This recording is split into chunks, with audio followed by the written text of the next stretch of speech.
Hello नमस्कार दोस्तों, welcome back to my YouTube channel. आप सभी का मेरे यूट्यूब चैनल में बहुत बहुत स्वागत है। तो हम लेकर के आए हैं आपके लिए हिंदी के प्रश्न जो कि आपके एग्ज़ाम के लिए रहने वाले हैं बहुत ही महत्वपूर्ण। ठीक है दोस्तों, आपका ज़्यादा समय ना वेस्ट करते हुए हम चलते हैं इन प्रश्नों की तरफ। आइए देखते हैं पहला प्रश्न क्या कह रहा है दोस्तों। कह रहा है कि भाषा की सबसे छोटी इकाई की पहचान निम्नलिखित विकल्पों में से कीजिए। दोस्तों इसमें किए लिखा है, यहाँ पर कीजिए होगा, ठीक है, कीजिए। तो बताइए भाषा की सबसे छोटी इकाई कौन सी है? ध्वनि, शब्द, अनुच्छेद, वाक्य। बताइए दोस्तों। इसका सही ऑप्शन हो जाएगा दोस्तों ध्वनि। भाषा की छोटी इकाई जो है ध्वनि है। ए ऑप्शन आपका करेक्ट हो जाएगा।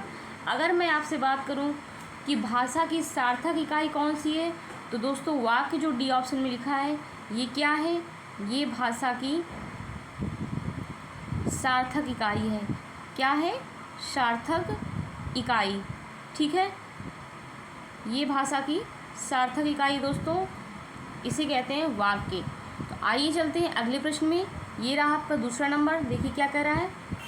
दूसरा नंबर कह रहा है दोस्तों मूर्धन्य ध्वनियाँ कौन हैं? ए ऑप्शन देखिए चा, छा, जा, झा, या फिर टा, ठा, डा, ढा। और सी ऑप्शन कह रहा है ता, था, दा, धा। और डी ऑप्शन देखिए पा वाली लाइन लिखी हुई पा, फा, बा, भा, मा। बताइए तो सही ऑप्शन क्या होगा दोस्तों? मूर्धन्य ध्वनियाँ कौन सी हैं दोस्तों? मूर्धन्य ध्वनियाँ जो हैं वो हमारी टाठा टा वाली लाइन है। ठीक है, ये मूर्धन्य ध्वनियाँ है। ठीक है, बी ऑप्शन आपका करेक्ट हो जाएगा। अगर चा वाली लाइन बोला जाए, ये कौन सी ध्वनि है दोस्तों?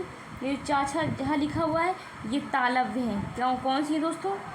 ये तालव्य। ठीक है, ये तालव्य ध्वनियाँ हैं।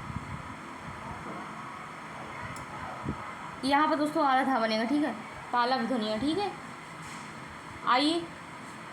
और ये ता वाली लाइन कौन सी दोस्तों? ये ता, सी ऑप्शन में ता कौन सी लाइन?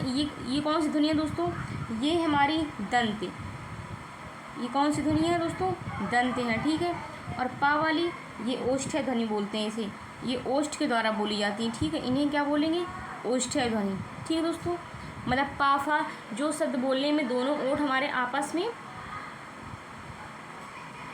चिपकते हैं ना, तो उसे पा, फा, जैसे दोनों ओठ जो हुआ क्या आपस में मिलते हैं दोस्तों। ठीक है, तो पा, फा, बा, भा, मा, ये क्या होगा? हमारे ओष्ठ्य हो गया। और ता वाली दंत से, जो दांत के द्वारा, मतलब जो शब्द बोलने में जिनमें हमारी जीभ जो है दांतों से टच करती है। ठीक है दोस्तों, तो इसका सही ऑप्शन आपका हो जाएगा बी। ठीक है, आइए अगले प्रश्न में चलते हैं।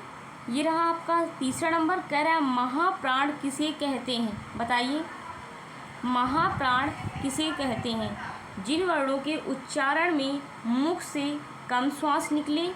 और बी ऑप्शन कह रहा है आपका, देखिए कह रहा है जिन वर्णों के उच्चारण में मुख से अधिक श्वास निकले, या फिर जिन वर्णों के उच्चारण में अधिक श्वास निकले। और डी ऑप्शन कह रहा है जिन वर्णों के उच्चारण में कम श्वास निकले। बताइए महाप्राण किसे कहते हैं दोस्तों? दोस्तों महाप्राण जो होता है जिन वर्णों के उच्चारण में मुख से अधिक श्वास निकले। तो बी ऑप्शन आपका करेक्ट हो जाएगा। देखिए बी वाला। ठीक है, बी ऑप्शन आपका सही हो जाएगा। तीसरे का बी ऑप्शन। अब बताइए दोस्तों, अगर मैं आपसे कहूँ महाप्राण शब्द कौन कौन से होते हैं? बताइए। आप लोग बताइए महाप्राण शब्द कौन कौन से होते हैं दोस्तों? महाप्राण हमारा दूसरा और चौथा होता है। ठीक है, जैसे कि खा ले लो, और चौथे नंबर पे क्या आ जाएगा? घा। ये हमारे महाप्राण ध्वनियाँ हैं। ठीक है, आइए अगले प्रश्न में चलते हैं। अगला प्रश्न हमारा क्या कह रहा है? कह रहा है कि निम्न में से कौन सा वर्ण अघोष व्यंजन है? गा, हा, या फिर चा, या फिर भा। बताइए निम्न में से कौन सा वर्ण अघोष व्यंजन है? अघोष व्यंजन कौन सा है दोस्तों? बताइए। आपका चौथा नंबर सवाल है दोस्तों, ये चा होगा हमारा अघोष व्यंजन। ठीक है, अगर मैं आपसे बात करूं कि अघोष व्यंजन कौन कौन से होते हैं दोस्तों, तो अघोष व्यंजन जो होते हैं हमारा पहला और कौन सा है, दूसरा, ये हमारे क्या होते हैं, पहला दूसरा अघोष होते हैं। ठीक है, अगर घोष या फिर सघोष की बात करें, अघोष व्यंजन कौन से होते हैं दोस्तों, घोष व्यंजन क्या कौन कौन से हो गए, तीसरा, चौथा और पांचवा, इन्हें घोष व्यंजन कहते हैं। ठीक, घोष या सघोष। तो पहला और दूसरा हमारा क्या हो गया, अघोष हो गया। चा हमारा पहले अक्षर पे आता है और छा भी हमारा क्या आता है, दूसरे अक्षर पे आता है। तो चा और छा क्या हो गया दोस्तों, अघोष व्यंजन हो गए। ठीक है, आइए अगले प्रश्न में चलते हैं। ये रहा आपका 5वां नंबर। कह रहा है कि निम्नलिखित में से वर्तनी की दृष्टि से अशुद्ध शब्द है। अशुद्ध शब्द कौन सा है दोस्तों वर्तनी की दृष्टि से? ए ऑप्शन देखिए भूख, बी ऑप्शन में दिया है कि धोखा, सी में अभीष्ट और डी में धंधा। अशुद्ध शब्द कौन सा है? 5वां नंबर देखिए दोस्तों, अशुद्ध शब्द जो है दोस्तों धोखा, इसमें क्या लिखा, धोखा। धोखा नहीं होता है, जबकि सही शब्द क्या होता है, धोखा होता है। क्या होता है, धोखा। ये सही शब्द है आपका। अशुद्ध वाक्य आपका कौन सा हो गया, बी। बी करेक्ट ऑप्शन हो गया आपका। ठीक है, आइए आपका चलते हैं 6वें नंबर प्रश्न में। ये रहा 6वां नंबर प्रश्न आपका दोस्तों। बताइए निम्न विकल्पों में से उस विकल्प का चयन कीजिए जो शुद्ध वाक्य का सही विकल्प है। बताइए। ए ऑप्शन कह रहा है नहीं कमाए जीवन निर्वाह संभव बिना। बी कह रहा है बे कमाए जीवन निर्वाह संभव नहीं है। बिना कमाए जीवन निर्वाह संभव नहीं है, या फिर बिना जीवन निर्वाह कमाए संभव नहीं। सही वाक्य कौन सा होगा दोस्तों? 6वां नंबर बताइए दोस्तों। बिना कमाए जीवन निर्वाह संभव नहीं है। जब तक हम कमाएंगे नहीं तब तक अपना जीवन यापन कैसे करेंगे दोस्तों, है ना? तो सही ऑप्शन आपका सी बन रहा है। आइए अगले प्रश्न में चलते हैं।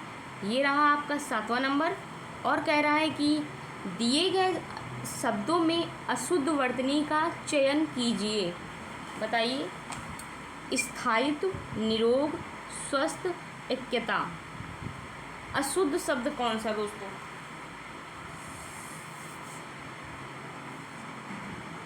सातवां नंबर देखिए दोस्तों, अशुद्ध शब्द क्या है, ऐक्यता। ये क्या लिखा है, ऐक्यता।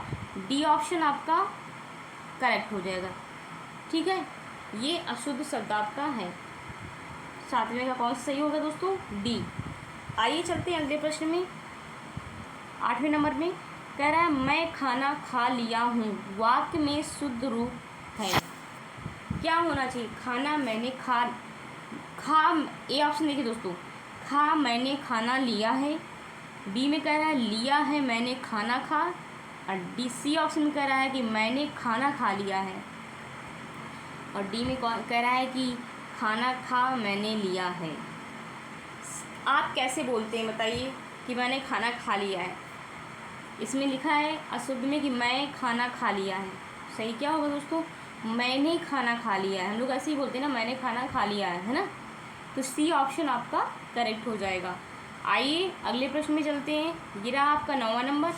कह रहा है कि निम्नलिखित विकल्पों में से सही वर्तनी वाले शब्द का चुनाव कीजिए। दोस्तों बताइए, उज्ज्वल है। उज्ज्वल कौन सा सही शब्द लिखा है? ठीक है, हम लोग उज्ज्वल बोलते हैं ना, तो इसमें सही ऑप्शन कौन सा है उज्ज्वल का? बताइए। चारों ऑप्शन आप लोग पढ़िए और फिर मुझे कमेंट बॉक्स में कमेंट करिए कि ये ऑप्शन आपका सही है। बताइए उज्ज्वल कैसे लिखते हैं दोस्तों? आप लोग खुद देखिए इसमें से कौन सा सही है दोस्तों। आपका उज्ज्वल जो है सी ऑप्शन, ये सही है। उज्ज्वल में हम डबल जा है आधा बनाते हैं फिर ला बनाते हैं, ये उज्ज्वल हमारा सही शब्द है। ठीक है, तो सी आपका ऑप्शन करेक्ट हो जाएगा। आइए अगले प्रश्न में चलते हैं। ये रहा आपका 10वां नंबर दोस्तों। कह रहा है निम्नलिखित प्रश्न में 4 विकल्पों में से उस विकल्प का चयन करें जो भावात्मक संज्ञा का सही विकल्प नहीं है। मिठास, चालाक, राष्ट्रीय, सरलता। कह रहा है भावात्मक संज्ञा का विकल्प नहीं है, मतलब भाववाचक संज्ञा कौन सी नहीं है दोस्तों? बताइए। 10वां नंबर है दोस्तों।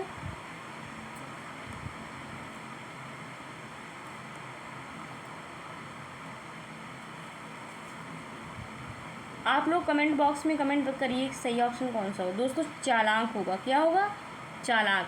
बी ऑप्शन आपका करेक्ट हो जाएगा, ठीक है। तो दोस्तों ये था आपकी वीडियो का लास्ट क्वेश्चन। उसके बाद आपकी वीडियो अब समाप्त हो गई। दोस्तों बताइए वीडियो आपको कैसी लगी। दोस्तों अगर अच्छी लगी हो तो वीडियो को लाइक करें, शेयर करें और चैनल को मेरे सब्सक्राइब ज़रूर करें, ठीक है दोस्तों। Thanks for watching my video. जय हिंद, जय भारत, वंदे मातरम।